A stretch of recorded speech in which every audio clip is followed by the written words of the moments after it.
This is Coffee Chat, Redefining the Empty Nest. Here are your hosts, Lisa McGrath and Renee Lowry.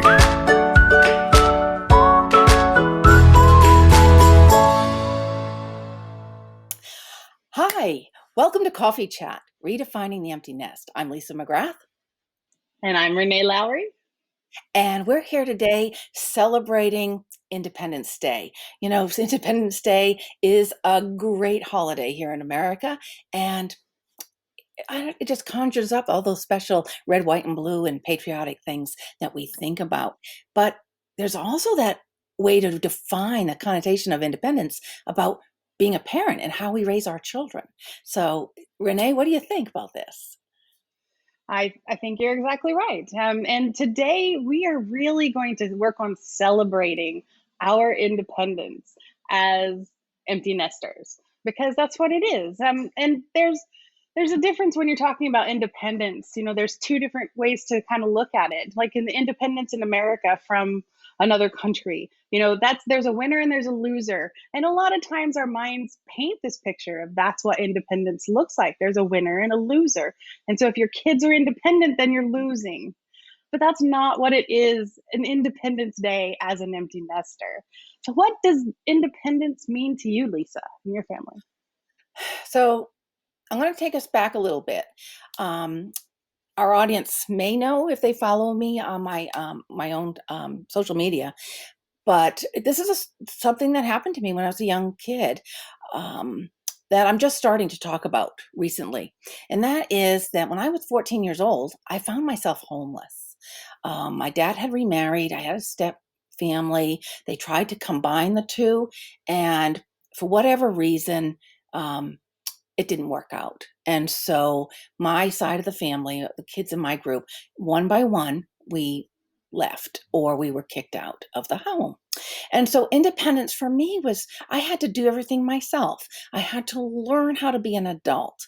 And to do that, well, one of the safest places I could find for myself was the local library. So I turned to books and I turned to find mentors that I could use. Some of those mentors came from those books, like thank goodness for Louise Hay and Wayne Dyer, and even Cheryl Richardson. But then there were also television shows, because when I was growing up, we weren't allowed to watch TV. So that was one of the great things of being independent on my own. I could watch people like June Cleaver and Carol Brady and all of these different women in these roles that I thought they became my mentors and I was going to learn from them. So independence for me was really doing everything that an adult needs to do. And for some reason, I was always afraid to ask for help. So I always had to figure it out. I always had to figure it out on my own because I didn't want to be embarrassed that I didn't know. So, and I think I carry a little bit of that with me now, even into my adult life.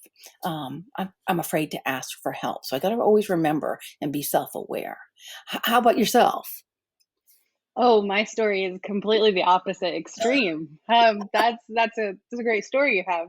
Mine is is very different. I feel like, and I tell people, I went from being a dependent child to a very dependent wife, and then that was like my story. I was 33 years old when my husband, who did everything for us, he took care of me. I took care of the kids, but that was basically my only responsibility. And even then, I checked with him before I did almost anything. It was crazy. When I look back, it was crazy. I was dependent. I was a child until I was 33. When I was 33, he came to me and he's like, Renee, I'm really I'm tired of being the only one responsible for anything in our house. You know, when things get done, it all goes through me. And I'm like, I get that. I totally understand. I hadn't conscientiously thought all that out before. I just was doing me. You know, I was totally unaware that life was any different than just being dependent on other people. And I was bad. I was really bad. It was to the point where I had to call my husband to find out what temperature to cook a roast on. I Oh, had to wow. call my husband when the toilet was overflowing. What do I do? If a kid had a fever, I called my husband. What do I do? What should I do with them? It was really bad. Sorry, Um, sorry to bother you at I work, but exactly. I always had someone to blame though, so it wasn't my fault. I always had somebody else to blame. And that was my story. I was raised by parents who took care of everything. They did everything for me. And I got to be a kid as long as I was a kid and then some, really. And they still are very good at taking care of me. I mean, all I have to do is call them up and they're there to help out, which is great. However, like everything in life, it has good things and bad things. And one of the bad side effects of that was I was never independent. I never took responsibility for my own life. And when I did start to, Google became my best friend instead of my husband. So I'd Google, what temperature do I cook a roast, instead of calling up somebody and finding out the answer. Um, but I flipped a switch in my life. It was like dramatically, no more. I'm going to be independent for everything now and not going to rely on anybody to dictate my life. It was just Mhm. a switch and I just flipped it and there was no looking back. I was like, I could see clearly the Clearly difference. now. And the more independent decisions I made, it was amazing power in that. And it was one I'd never really experienced. And it got easier and easier. The more you do that, the more you separate for yourself and like, hey, this is my life. I'm taking control. It was kind of awesome. But Yeah. as I went through this change, I had two small children and it became instantly super important for me to teach my kids that they um, they needed to be independent. So all of my parenting went through a filter after that of how do I make sure my child is independent in this? I Mhm. did nothing for them basically. It was like, you figure it out. I'll be here to kind of help you as you do, but you're going to figure this out. It's on you. It's not on me. If they came to me with a problem, I'm like, oh, that's your problem. What are you going to do now? You got yourself into this situation. Now, what are you So going to do I'm the about it? opposite. And so I'm the opposite because here I am. I didn't grow up with a mom or anything. And so I have these children and I just wanted them to be tied to me. I wanted them around all the time. I wanted to play games. I wanted to teach them things. So I was trying to teach them independence. Like, here's how we sew. And they would sew their own shorts. And, here, let's get in the kitchen and we're going to cook together. And so they learned a lot of things to be independent, but I wanted them tied to my apron strings. I wasn't like you. Yeah. Have you ever heard where they say when a child says, what does this word mean? Your response is supposed to be, go look it up in the dictionary. Because when they ferret out that word themselves, their chances are they're going to remember it, what it means. Yeah. And so that was your approach, is that, you know, learn. It was, but it wasn't all great. There's downsides of being a parent the way I was parenting. Because remember, I said I just kind of went off the deep end the other direction. And Mhm. my kids in middle school, which is a hard year for kids anyways, hard time frame, they would come home to me and they would say things like, um, "So and so's mom doesn't make them do that," and they would think less of me Mm. because of how hard I was on them. Because when you're a kid, that looks like you're being really hard on me, making me do all this stuff, You don't like And I me. wasn't. I wasn't nice. I wasn't Yeah. nice. I wasn't catering to their every whim. When they came home, as they got older, when they came home with a problem that they were struggling with, I was like, that is your problem. I didn't take it on myself, like a lot of times parents do. They're like, oh, let's fix this. How can I fix this for you? I wasn't that kind of mom. I didn't Hey. save them from them. Instead, I said, yeah, that's your problem. Now, what are you going to do? Look at all these things that led you to that point, you know? Mhm. Um, and then we talk about it, and then after the fact, it was always nice. I mean, we found a way to make a nice rhythm for us, but I wasn't a friendly mom. I wasn't that motherly like you were. It was Mhm. that was your goal, was to be motherly, and mine looked very different. I can Mhm. say this though. My oldest one, when she was a senior in high school, came home and we had a long conversation one day where she told me, um, my I do see the difference between how I was raised and how my friends were raised. And Mm. I know I'm a lot better off than they are because I can see I'm more independent. And I'm more prepared to deal with life, and I don't make stupid decisions like a lot of them are making for no reason. It's like, because when you're in high school, you don't realize how much your future is your responsibility. Mhm. So I know I raised my kids so they know their future is their responsibility. And it was Yeah. a hard lessons they learned, but I'm hoping that I didn't do too much damage Yeah. in Yeah. that process. But I think it's going to be okay. If we've tried to struggle to find some lines there.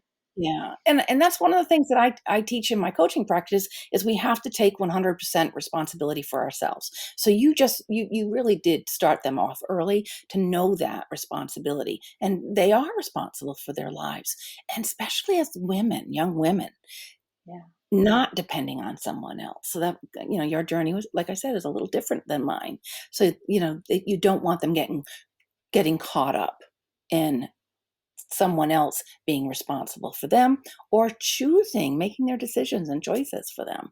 So that's another big Right. thing. Um, but yeah, I like you, I kind of had that moment where I realized that when my children were getting older, that I had to cut the apron strings. There was a time that I realized I can't control their lives anymore. And that's what I was trying to do. And I raised them to be independent. I raised them to know how to make decisions. But then I realized they had to make their own decisions. I couldn't live their life for them. And all the way, Renee, I'm going to confess this, all the way to when they wanted to name their children. I even had an opinion. And so I had to learn that this is their lives. I need to let them live it. And that was a hard lesson for me to learn. And again, I just learned it at a different time in my life. Um, Yeah. you know, it's one of the things that I think independence does bring is that we do learn lessons. Um, Independence Day. Can I just tell you a little quick Sure. story? So, Please. not that my stories are ever quick, but I'll try. So when I was a kid, I was an abusive household. It was really bad. However, there was 1 week out of the year that I looked forward to, and it was the July 4th week because my parents took us on vacation. And when we're on vacation, because we're out in public and there's other vacationers, we didn't get abused as much as we would have as at home. And so it was a safer environment for me. And I loved it. I loved the mountains, the water. I could that 1 week be a kid. And one of the things that we always did, we went to um, the lake, and then in New Hampshire, Lake Winnipesaukee. And then what we would do for July 4th, Independence Day, they brought us to Old Orchard Beach, Maine.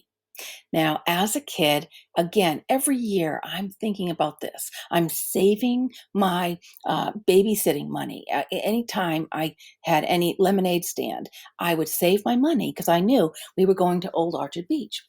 The uh, the saltwater taffy, there's fudge, there's cotton candy, the Ferris wheel.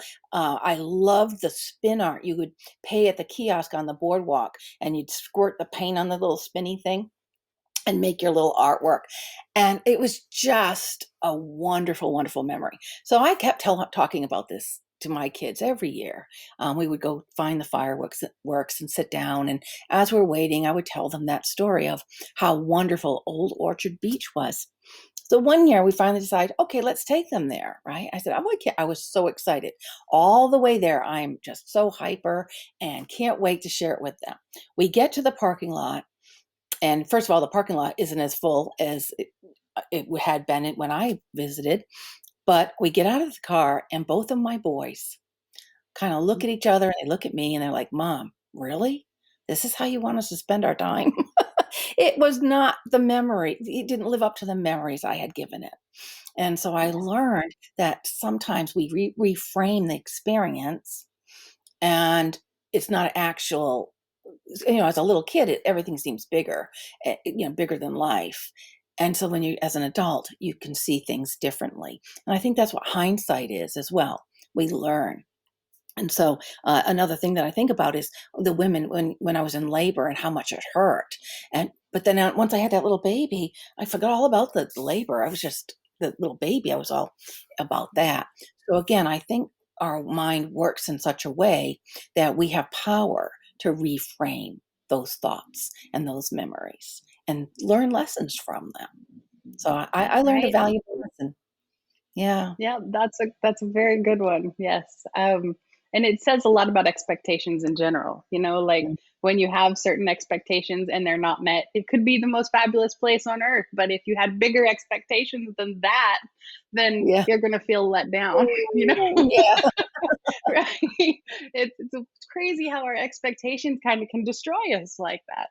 That's a great story. And this is what we're talking about today. It's this idea that Independence Day as an empty nester is what you make of it. It's what you do, what you want for your family. What does your Independence Day look like? Not the Independence Day where your kids are the independent ones and you're the loser, but the Independence Day where you're celebrating that you raised independent children. It was you. The They're one off on their own and you get to take control of your rest of your life and live it fully. And you're also celebrating their independence, that they get to embark on their own journey in life. And there's so much to celebrate. And I think that's what we're doing today. We're trying to make this an event for our families that we can have a holiday, make it a holiday for your family that you celebrate every year. I would suggest that it's just you and your spouse or just you that celebrates. Do something for yourself to celebrate. Don't have to include your kids at all. It doesn't have anything to do with them. It's you celebrating, you mm. know, you and your partner or you and your spouse or whatever. So when you say that, I love this idea. So when my son went off to the younger one went off to college in August, so that means I should celebrate my independence in August each year, just as a reminder that this was a time for me to step out of the mom role and to Yeah, experience myself as a woman and experience myself of writing that next chapter and being responsible. What is it that I want to do now? What's right. next? Yes. I love it. And I it love it. and it's a good reminder every year, right? That you get to pick again, you get to choose again, you get to start again. So last year didn't work out well for you. Great, start fresh. Do independence again. Independence Day every year. Just celebrate it like a holiday, like an anniversary, um, and make it a day. And everybody's day is going to be different. So if you are an empty nester and you want to share your date with us in the comments, we would love to hear it. Shout it out so you can remember. Hey, June 19th, 2012 was my Independence Day. Celebrated every June 20th or whatever I just said, June 19th. But yeah, Yeah, celebrate your day. Celebrate your that's own right. independence. And I love this idea. So yes, not only do I want to say invite everyone to leave your date below in the comments, but don't forget, subscribe to Coffee Chat, Redefining the Empty Nest. We talk about parenting. We talk about being adults. We talk about being women and the roles that we play. And we just like to have coffee and chat. Yes. Join us next Thank you. time for Coffee Chat. If you'd like to be a guest on Coffee Chat, we have speakers quite frequently. We would love to have you come on Coffee Chat with us and have a conversation, share your story. You can apply at www.redefiningtheemptynest.com. See you next time. Thanks. If you'd like to be a guest on Coffee Chat, follow the link, be a speaker, and apply. Subscribe and like our videos. You can follow Redefining the Empty Nest on YouTube or join the Facebook group.